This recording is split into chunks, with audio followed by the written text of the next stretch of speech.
We're live.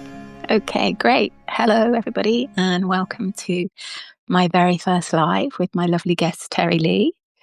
So we're Hi, here Amanda. today talking about writing the Bardo. So this is an idea that I came up with because a few years ago I read a book by Pema Chodron called How You Live is How You Die. And in it, she talked about the traditional view of the Bardo, which is the transition between life in this body and our death and rebirth into whatever comes next, which is known as the Bardo. But in the book, she also talked about the fact that the Bardo is something that we live through in many different ways in our lives all the time. When some things are born and others die, versions of us, versions of us die and new ones are born. And the way that we live changes, the people that we live with, all kinds of things. So I invited TeriLeigh here today because she lives in St. Paul's, which is in Minnesota, and she has been living through a Bardo personally and her city and country collectively this year. So she's been writing her way through it. And we've also been writing to each other every day all the way through it. So I wanted TeriLeigh to share her experience of writing through the Bardo.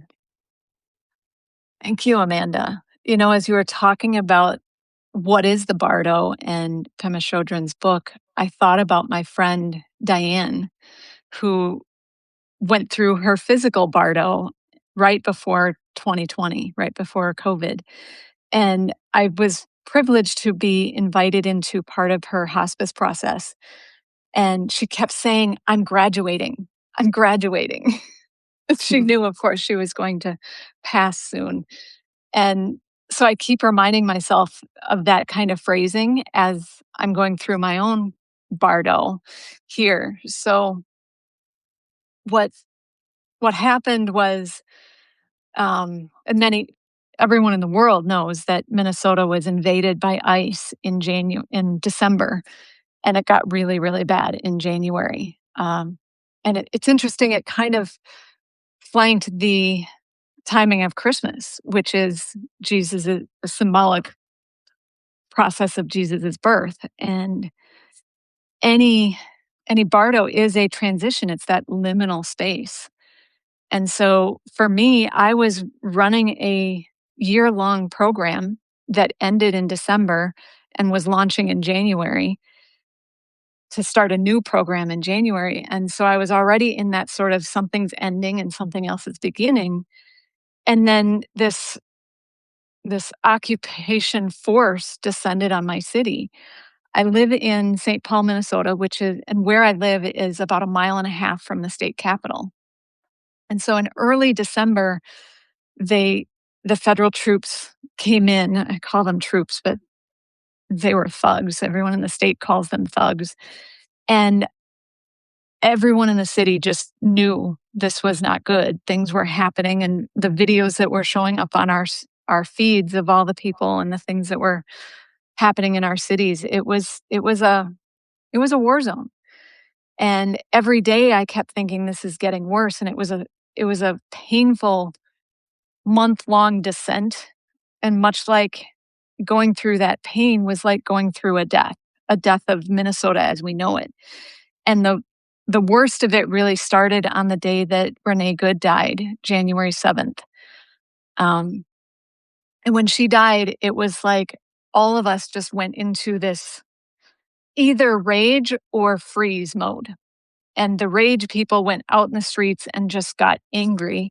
And the freeze people stayed home and didn't know how to move. And I was one of those freeze people.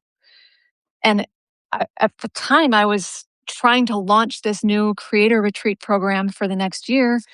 And I was just frozen. Everything I wanted to write just felt frivolous and felt pathetic and felt empty because it didn't compare to what was going on in my backyard with my neighbors and my city. And I couldn't leave. I couldn't get myself to go out very much. I went very much into COVID mode of shelter in place. And the only places I went was to pack up my dog and go for a walk and come home. I'd even ordered groceries because I didn't want to go to the grocery store where they were staging in the parking lots. And even going to walk my dog, I encountered ice personally. And that made me even more frozen. I remember the day I drove up to the parking lot and there were 10 ice vehicles in the parking lot at my favorite park to walk my dog around a lake. And I thought, I'm not going to let them stop my life. But I also thought, I'm not going to give them a reason to attack me.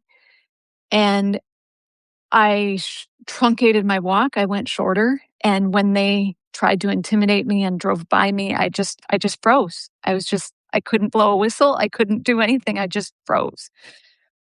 And that day was the day something woke up in me. And I think that's what the Bardo is. It's this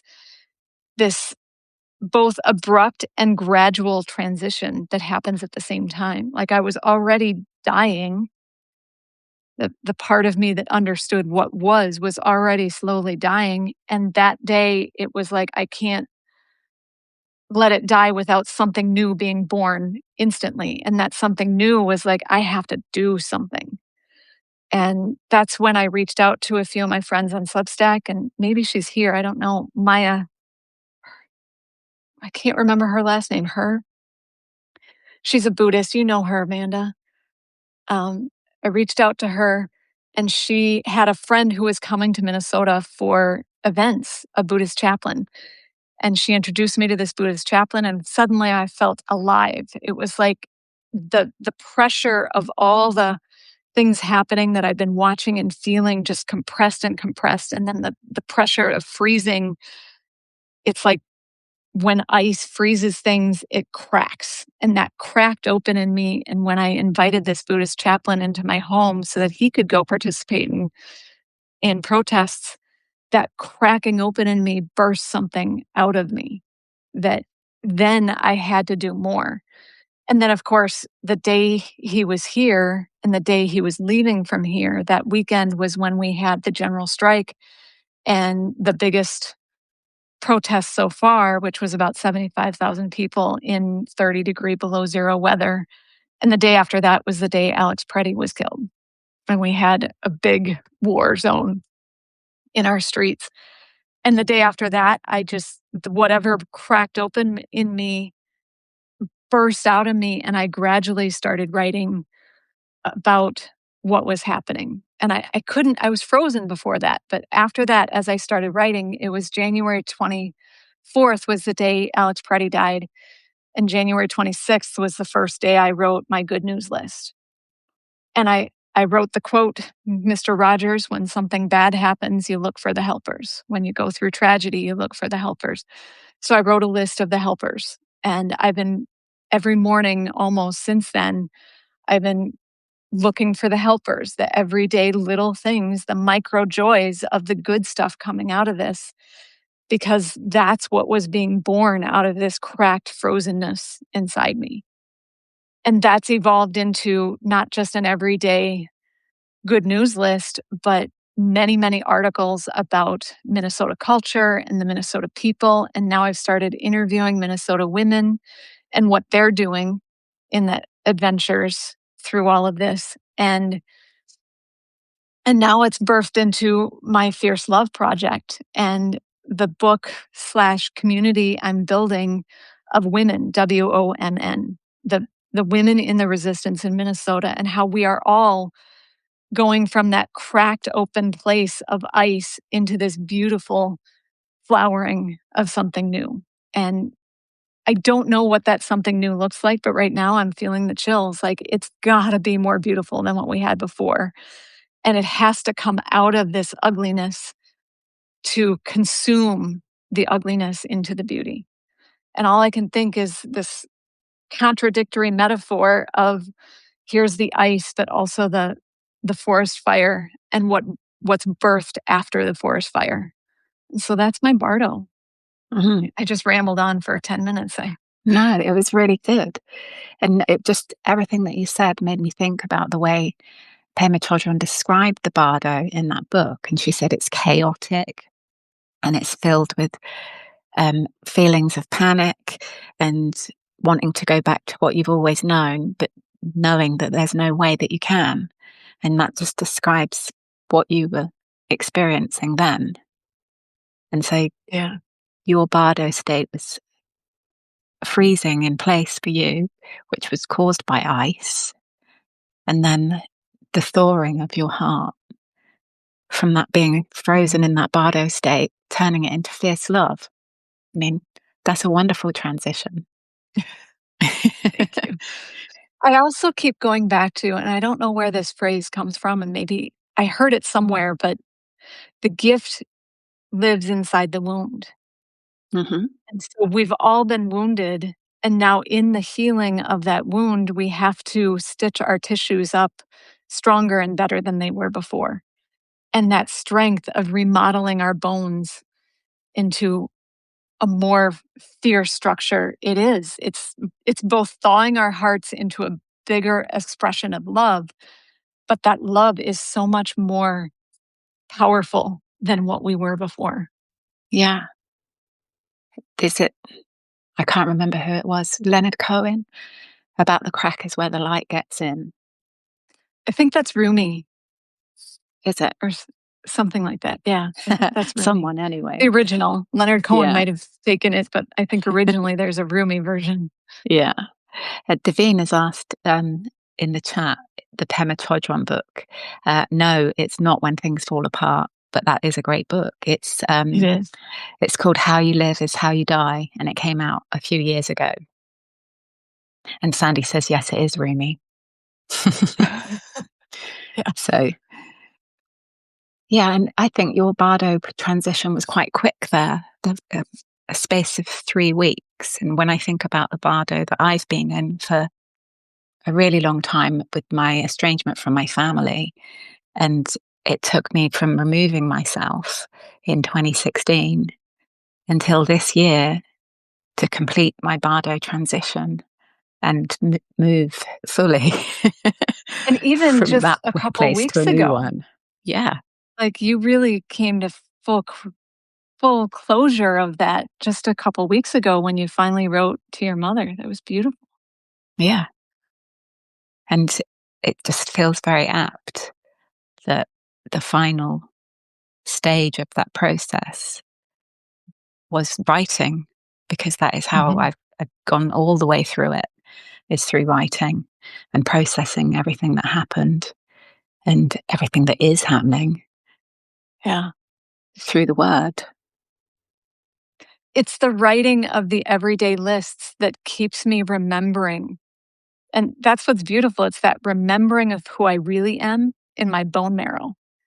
Yeah. And I can't do that by thinking, by doing, by all the other things. I have to do it by writing, by taking my thoughts and putting them into form in the shapes of letters and words and phrases and ideas and metaphor and simile and poetry.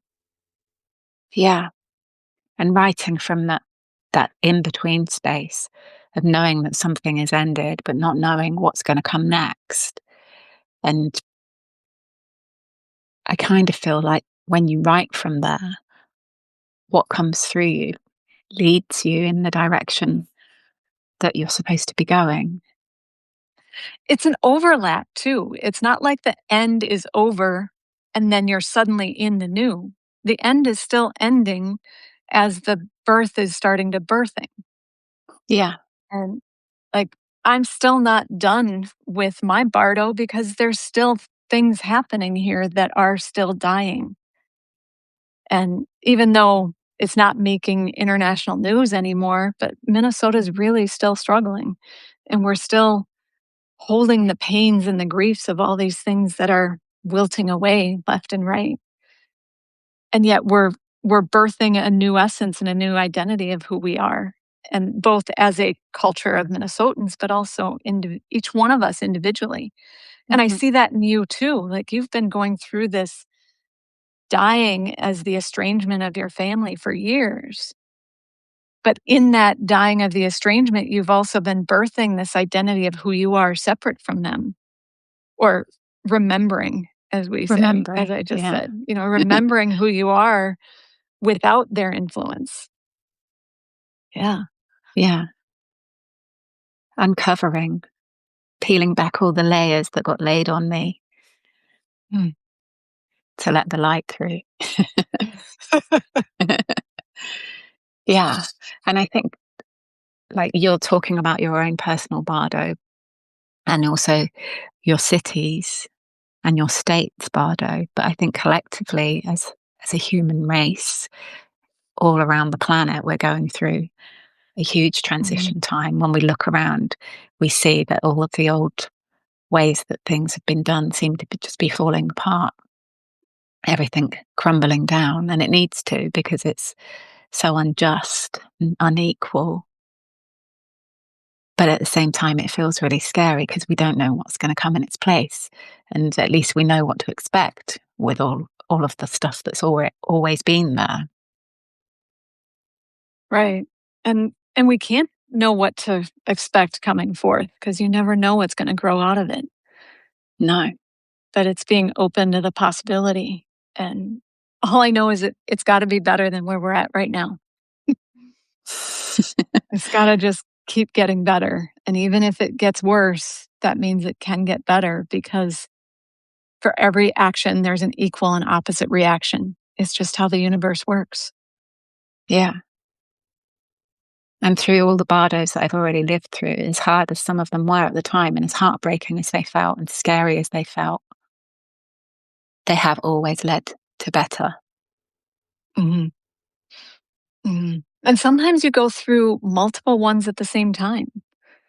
And I think that's part of what I might be experiencing personally myself. Like as all this is happening in Minnesota, I'm also watching identities of myself collectively wilt and wither.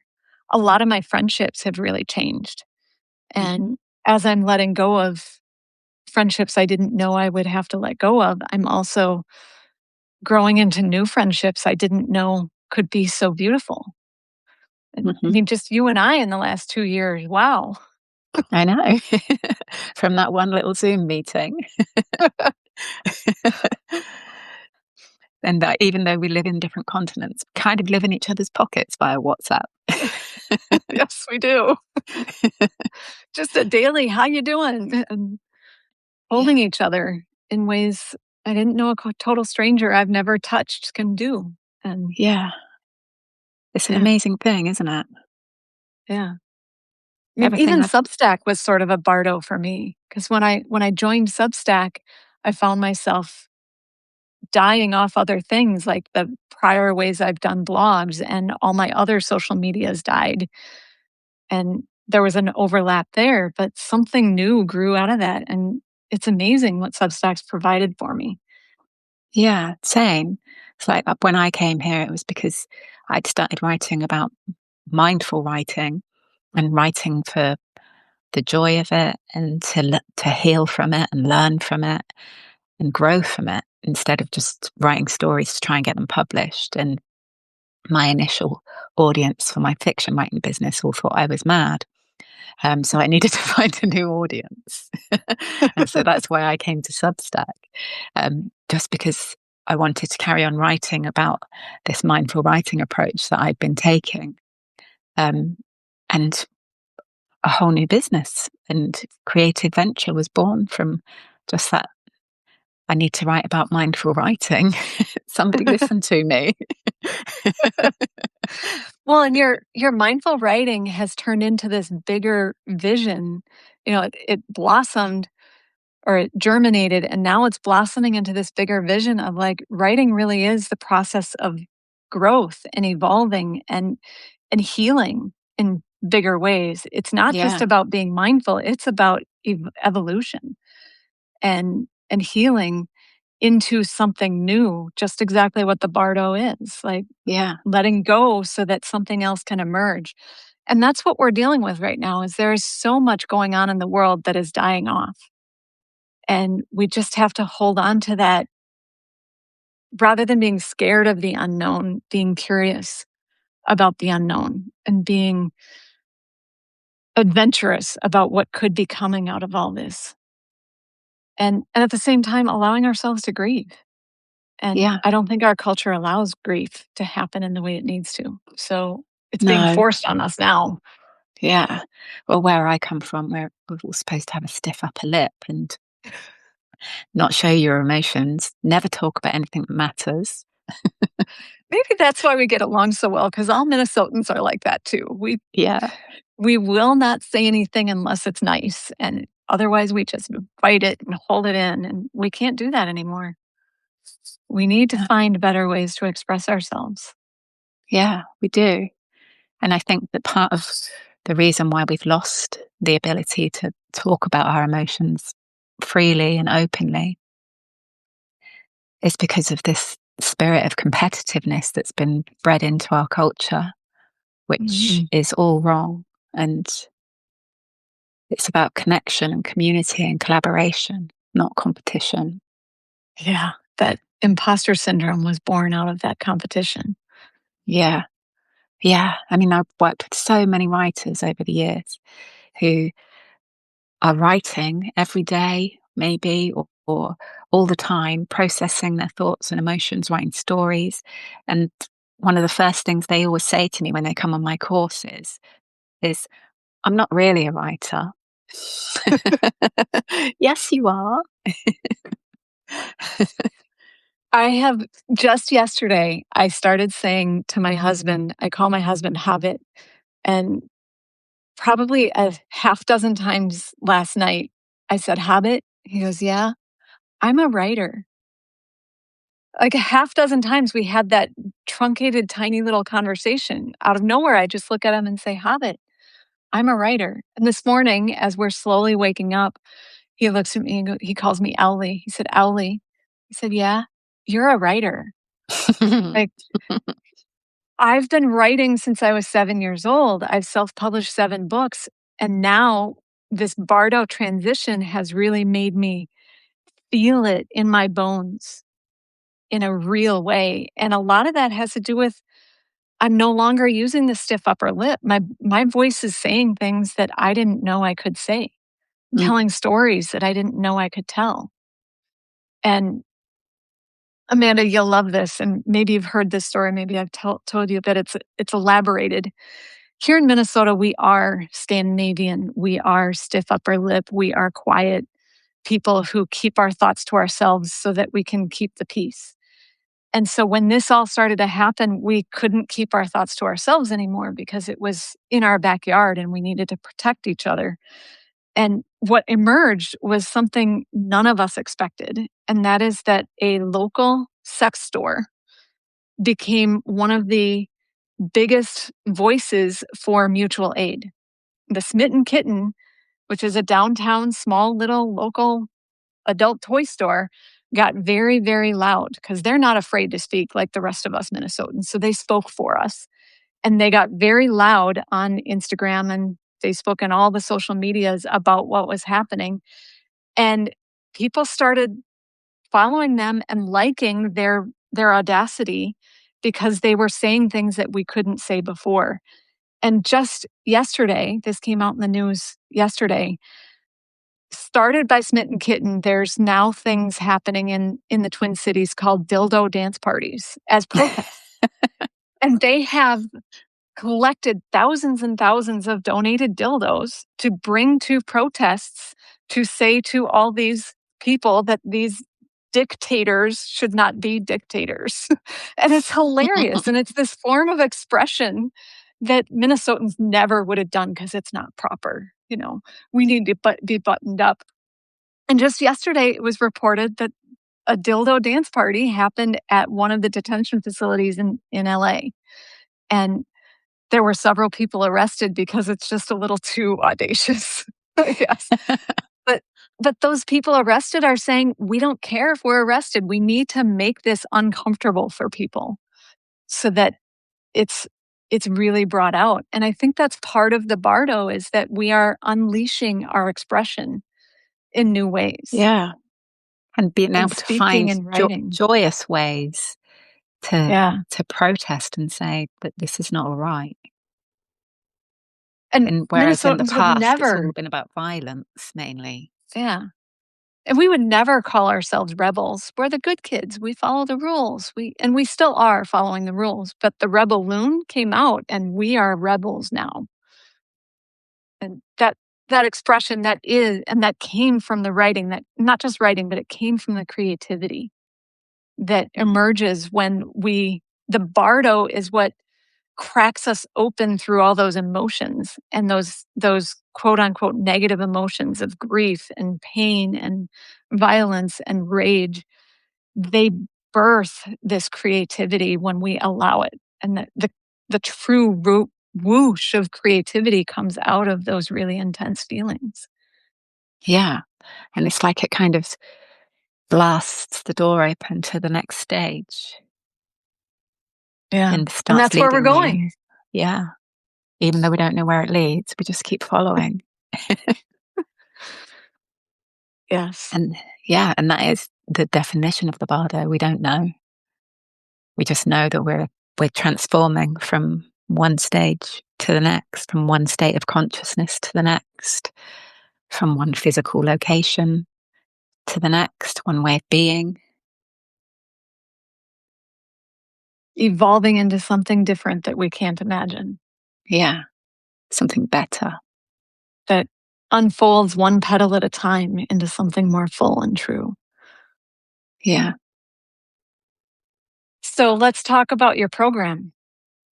Yeah. So my program is writing the bardo, all about writing through these liminal times, these liminal spaces.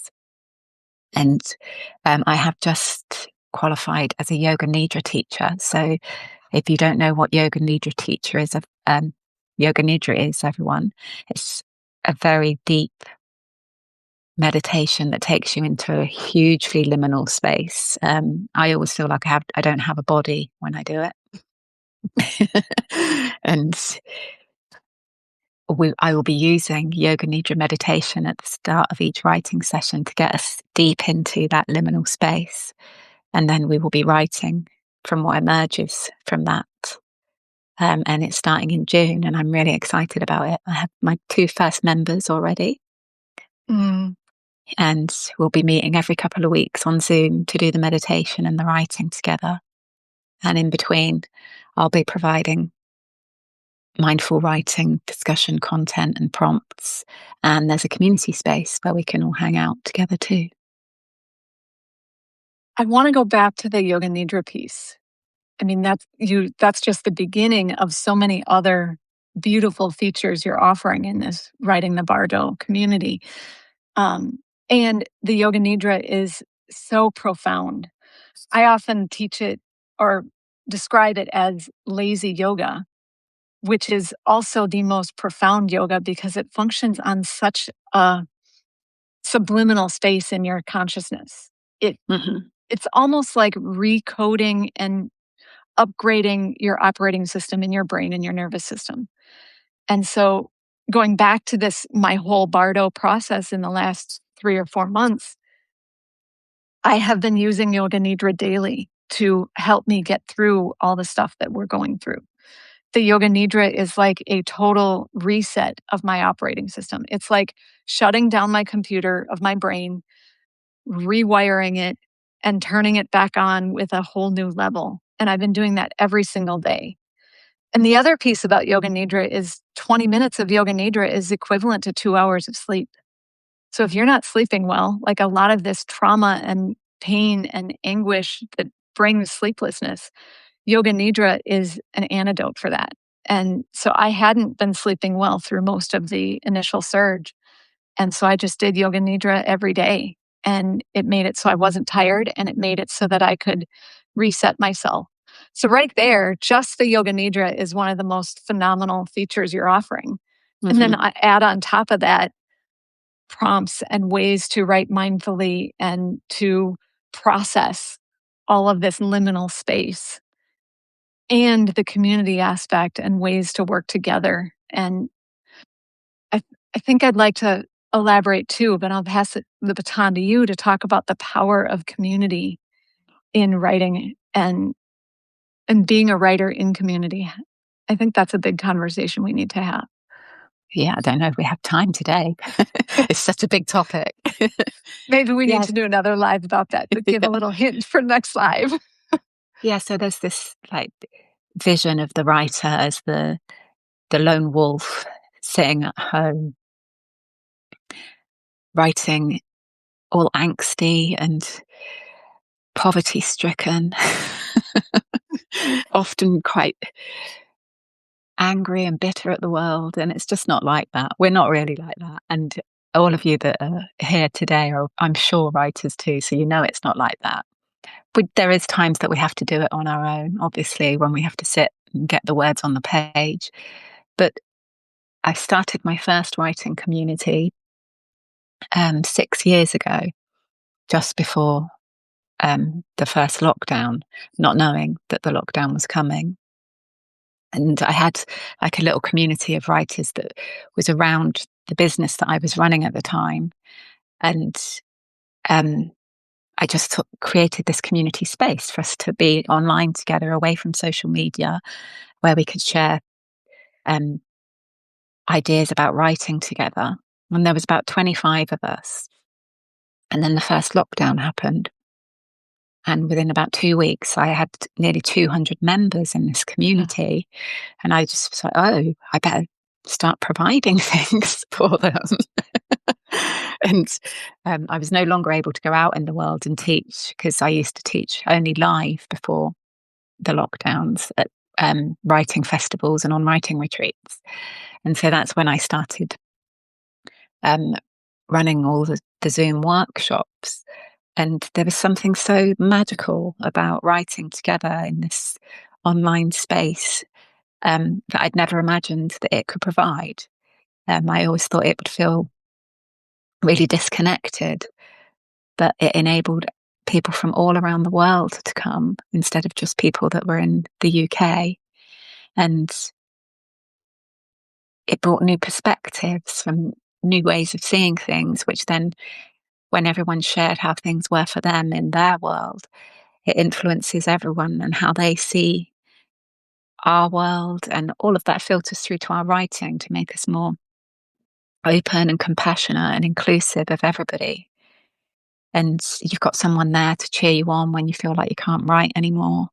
You've got someone to celebrate with you when you do something amazing with your writing, even if it's just getting a sentence right, or if you get a story published or you win a competition. Mhm. So, yeah, writing communities are where I found my tribe after never really knowing where I fitted in the world. And so you put that together with the concept of the Bardo and how devastating and lonely and lost going through the Bardo can feel. And bringing that into that concept of writing your way through the Bardo as a way of breaking through the ice and emerging into your truth, a new truth, and doing that with community of other people who are going through the same kind of process in some kind of Yeah. Bardo of their own. I mean, what you are offering is phenomenal. And I think Oh, all thank 55 you. people in this room should go check it out. How do you know how many people are here? There's a little thing at the top next to the, it's got a little Ah, eyeball. Yeah. yeah. So Bob has said in the chat, what happens when people don't want you to join a community? I'm not sure what you mean by that, Bob. That doesn't happen in our communities. No. When people join our communities, it's that fierce, like, unconditional love, and I think And that's part of welcome, it yeah. because Amanda, you and I have been through so much of being excluded that we now know how to cultivate a space of complete inclusion and love and gentleness, and we tend to attract those sensitive souls who really want to love on each other. Yeah. If you're Because, if you're not if people don't want you to join the community, that's the wrong community, and it's the universe saying, "Go find someone else." yeah. And Bob's on my year of mindful writing at the moment. So he's already in one of my lovely communities. We Yes, definitely want you there, Bob. yes. So, how do we sign up? How do people sign up for your Bardo program? So there is a web page, of course, where there is info. I will put it in the chat. And applications are open until the 8th of June, and it starts on the 23rd of June. So that's a good runway. That's a good time for people to really process their own Bardo and just see what they can bring to this space. Yeah, So, as we all go through one collectively. And I'm going through another one. I just finished a 10-year one, and now I'm transitioning from being just a writing teacher to being a mindfulness and meditation teacher too. So we're yeah, always in the Bardo. Let's write our way through it. everyone's in some form of Bardo or more than one at a time. So let's work right through it together. Yeah. So, well, we will take this video and we'll each put it into our separate publications, and in that will be the link of how to apply for writing the Bardo with Amanda. Yeah. It's in the chat too, if you can't wait that long. Go now. Thanks. Yeah. Yeah. Thanks so much for coming, everybody. And thank you, Thank TeriLeigh, for you. sharing your story of the Bardo and for being my friend. Thank you for being my friend and for walking through the Bardo with me hand in hand. I Yeah. just love you, Amanda. And I love every one of the 57 of you here and the others who have left. I love you all. Thank you. Love you fiercely. Thank you.